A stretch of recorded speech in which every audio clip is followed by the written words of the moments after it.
आमची मुलगी शॉर्ट कपडे घालायली, आमची आई आमचा बाप म्हणते पोरगी आहे, काय होत नाही. शरम वाटायला पाहिजे तुम्हाला, ध्यानात ठेवा, लाज वाटायला पाहिजे तुम्हाला. आणि माझ्या इथं जमलेल्या माझ्या सर्व तमाम हिंदू बांधवांना माझी विनंती आहे, याचपासून या सगळ्या बहिणी ज्या आपल्या आहेत त्याचं संरक्षण करण्याचं काम सुद्धा तुमचं आहे. त्यांच्या घरचं कुणी काही म्हणू द्या, पण जर कुठं मुलगी चुकत असेल तर तिच्या घरी जा, तिच्या घरी तिच्या आई वडिलांना सांगा की तुमची मुलगी कुठेतरी चुकायली, तिचं शिक्षण बंद केलं पाहिजे. तिला काहीतरी तुम्हाला सांगतो मी, शिक्षण बंद करायला मी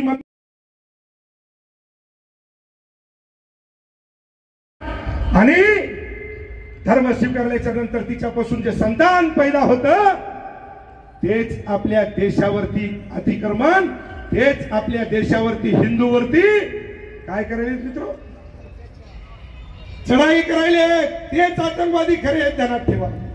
त्याच्यामुळं इथं जमलेल्या माझ्या सर्व तमाम माता बहिणीला विनंती आहे की आपल्या घरातलं लेकरू आपण आपल्या पद्धतीने सांभाळायला पाहिजेत मित्र, ध्यानात ठेवा. माझ्या बहिणीला विनंती, आपली मुलगी काय करायली, आपली मुलगी किती वाजता झोपली, आपल्या आमच्या मुलीचा मोबाईल कुठे आहे, काय करायलाय, वेळ लागणार नाही, आपल्याला परमिशन काढायला लागते.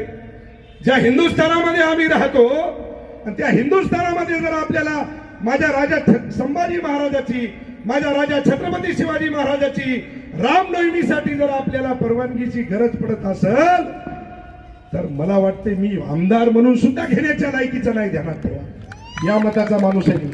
येणाऱ्या विधानसभेमध्ये तानाजीराव आणि आम्ही तुम्हाला सांगतो की त्या ठिकाणी आम्ही सभागृहामध्ये विषय मांडू की ज्या राजाने तुम्हाला सांगतो आमच्यासाठी काय केलं नाही.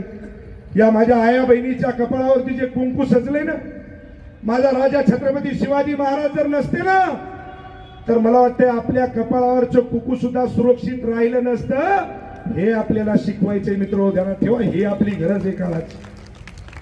संभाजी महाराज आहे मित्र, याला म्हणाव हिंदू.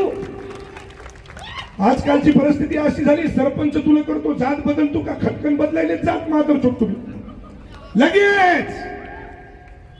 सुधरा, वेळ गेली नाही, वेळ जर एकदा निघून गेली तर तुम्हाला सांगतो पुन्हा तुम्ही तुम्हालाच माफ करणार नाहीत मित्र, ध्यानात ठेवा. माझ्या सर्व युवा पिढींना माझी विनंती आहे, याचपासून आपण सगळेजण तेल डोळ्यामध्ये तेल घालून आपण आपल्या आई बहिणीची आबरू तुम्हाला सांगतो की वाचवली पाहिजे. काय करायची विनंती आहे इथं बसलेल्या माझ्या माता बहिणी, तुम्ही संस्कार टाकणारे हे ध्यानात ठेवा.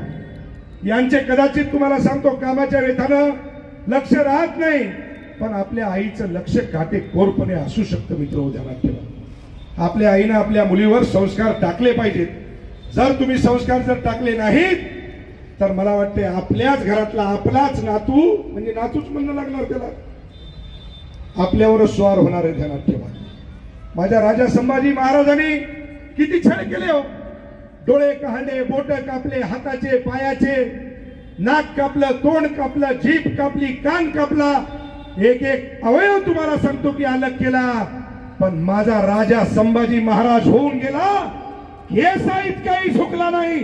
त्याचं नाव राजा संभाजी शिवाजी महाराजाला हिंदवी स्वराज्य स्थापन करण्याची गरज नसती मित्रो, गरज नसती का, नसती गरज. अरे माझा राजा छत्रपती शिवाजी महाराज होऊन गेले, माझा राजा संभाजी महाराज होऊन गेला मित्रो, ध्यानात ठेवा. त्यांनी काय केलं त्यांचा इतिहास वाचा. त्यांच्या इतिहासाबद्दल तुम्हाला सांगतो, कुणी काही लोक बरोबर आहे चिखल फेकण्याचं काम करतात. शिव मारा अशाला जीव, काही हरकत नाही, तुम्हाला सांगतो सगळा समाज तुमच्या पाठीमागं ठामपणे उभा राहिल्याशिवाय राहणार नाही. या मताचे आम्ही आहोत. म्हणून माझ्या सर्व हिंदू बांधवांना माझी कळकळीची विनंती आहे, जे देव आपल्या देवाऱ्यामध्ये आहे, अरे माझा राजा छत्रपती शिवाजी महाराज जर नसते तर हा देव सुद्धा देवाऱ्यातल्या सुरक्षित नसता, हे विसरता कामा नये. आपण ध्यानात ठेवा. काही लोक तुम्हाला सांगतो चार मतासाठी आमच्या संघ हे, आमच्या संघ ते हे, फलान आहे, बिस्तान आहे, अमुक आहे, ठमुक आहे, खजिनदार हे, किल्ले राखणदार हे, फलाना हे, बिस्ताना हे. अरे शर्मा वाटू द्या तुम्हाला आणि तुमच्या संघटनेला. लाज वाटायला पाहिजे। अरे माझ्या राजा छत्रपती शिवाजी महाराजांनी जर तुमच्या संग हे होते ते होते फलाने होते पिस्तार होते बांडुकडे होते आंडुकडे होते आणि कुठल्याही प्रकारचा कुणावर जर अन्याय होत असेल तर अन्याय विरुद्ध लढा देण्याचं काम एका हिंदूचं आहे आणि तो हिंदू म्हणून हा संतोष बांगर या हिंगोली शहरातल्या माझ्या तमाम हिंदू बांधवाच्या पाठीमागे ठामपणे उभा राहिल्याशिवाय राहणार नाही। या ठिकाणी शब्द देतो आणि माझ्या वाणीला विराम देतो। जय श्रीराम, जय जय श्रीराम।